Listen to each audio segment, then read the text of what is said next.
5 বছরে অস্থাবর সম্পদ বৃদ্ধিতে উপজেলা চেয়ারম্যানরা সংসদ সদস্যদের পেছনে ফেলে দিয়েছে বলে জানিয়েছে টিআইবি। দ্বিতীয় ধাপে উপজেলা নির্বাচনে প্রার্থীদের দেয়া হলফনামা বিশ্লেষণ করে সংস্থাটির নির্বাহী পরিচালক ডক্টর ইফতেখারুজ্জামান বলেন, নির্বাচন মানেই যেন সম্পদ বৃদ্ধির লাইসেন্স। এছাড়া দ্বিতীয় ধাপের ভোটে চেয়ারম্যান পদে মন্ত্রী এমপিদের স্বজন রয়েছেন 17 জন। বিস্তারিত মাঝারুল হক মুহাজিরের রিপোর্টে। ভীষণ নিয়ে এলো ফুলঝুরি মেগা অফার সিজন 6। এই অফারে ফ্রিজ কিনলেই পাচ্ছেন নিশ্চিত 12 সেটের আকর্ষণীয় গিফট বক্স একদম ফ্রি। দ্বিতীয় ধাপের উপজেলা পরিষদ নির্বাচনে প্রার্থীদের দেয়া হলফনামা বিশ্লেষণ করে ধানমন্ডিতে নিজ কার্যালয়ে এই সংবাদ সম্মেলন করে ট্রান্সপারেন্সি ইন্টারন্যাশনাল বাংলাদেশ টিআইবি। এ সময় উপজেলা চেয়ারম্যান প্রার্থীদের বিষয়ে উঠে আসে চাঞ্চল্যকর নানা তথ্য। প্রার্থী আসাদুজ্জামান, তার 310 কোটি টাকার বেশি ঋণ বা দায় রয়েছে। প্রায় 100 কোটি টাকার দায় রয়েছে কুমিল্লা সদর দক্ষিণের মোহাম্মদ আক্তারুজ্জামানের। পিরোজপুরের নেসারাবাদ উপজেলার ভাইস চেয়ারম্যান পদপ্রার্থী মোহাম্মদ সোহাগ মিয়া, তার ঋণ বা দায়ের পরিমাণ 35.87 কোটি টাকা। আর শেরপুরের নালিতাবাড়ির চেয়ারম্যান মোহাম্মদ মোশাররফ হোসেন, চেয়ারম্যান পদপ্রার্থী, তার 11 কোটি টাকার বেশি ঋণ বা দায় রয়েছে। তিনি আছেন আমাদের তালিকার 10 নম্বরে।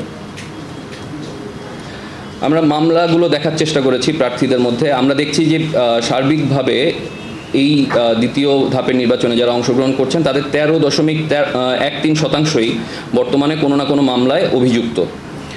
সংস্থাটি জানায় 2019 সালের তুলনায় এবার উপজেলা চেয়ারম্যান প্রার্থীদের আয় বেড়েছে 140 গুণ, সম্পদ বেড়েছে 231 গুণ এবং আগের তুলনায় 3 গুণ বেশি হয়েছে কোটিপতি প্রার্থীর সংখ্যা।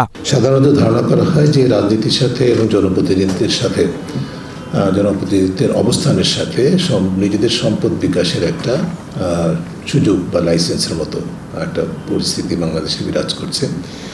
সেটির যথার্থতা আমাদের এবারের এই ছোট্ট বিশ্লেষণটাতে আমরা দেখতে পেয়েছি। যারা জনপ্রতিনিধি ছিলেন তাদের যে আয় বা সম্পত্তির বৃদ্ধি, সেটা যারা জনপ্রতিনিধি ছিলেন না তাদের তুলনায় বেশি, দ্বিগুণেরও বেশি। সো এই জিনিসটা কিন্তু মোটামুটি পরিষ্কার যে কেন জনপ্রতিনিধি হওয়ার জন্য সুস্থ প্রতিযোগিতা, এই বিষয়টা আমি দেখতে পাচ্ছি। আর সার্বিকভাবে যেটা বলা যায়, ক্ষমতা এবং আয় ও সম্পদের বিকাশকে কেন্দ্র করে নির্বাচনী ধারা যেটা আছে সেটি প্রকটতর হচ্ছে।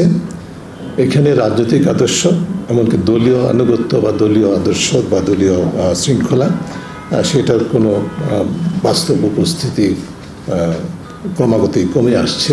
টিআইবি নির্বাহী পরিচালক ডক্টর ইফতেখারুজ্জামান জানান, দেশে নির্বাচনে চলছে অসুস্থ এক প্রতিযোগিতা। বড় রাজনৈতিক দলগুলো বজায় রাখতে পারছে না দলীয় শৃঙ্খলা। একটি দলের একচ্ছত্র প্রাধান্যের যে রাজনীতি, সেটা স্থানীয় পর্যায়ে গভীরতর রূপ লাভ করছে। অর্থাৎ একদিক থেকে মোটা দাগে এক দলের একচ্ছত্র প্রাধান্য, অন্যদিক থেকে আবার স্থানীয় পর্যায়ে পরিবারতন্ত্রের বিকাশ ঘটছে, পাশাপাশি ঘটছে অন্তর্দ্বন্দ্ব দলের অভ্যন্তরে, এবং সেটা দৃশ্যমান। দ্বিতীয় যে বিষয়টি সেটা হচ্ছে সার্বিকভাবে আমরা পুরুষের জনপ্রতিনিধিদের যে দৌড় প্রতিযোগিতা যেভাবে বলি না কেন, সেখানে পুরুষের প্রাধান্য আমরা দেখতে পাচ্ছি। 99% বেশি হচ্ছে পুরুষ, যেগুলো হচ্ছে উন্মুক্ত, যেটা নারী জনপ্রতিনিধির জন্য নির্ধারিত যে পদটি, সেটা তো আলাদা বিষয়।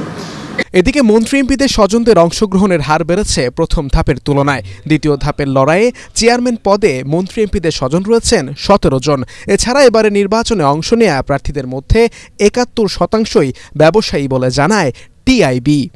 মাঝারুল হক মুহাজির, এটিএন বাংলা, ঢাকা।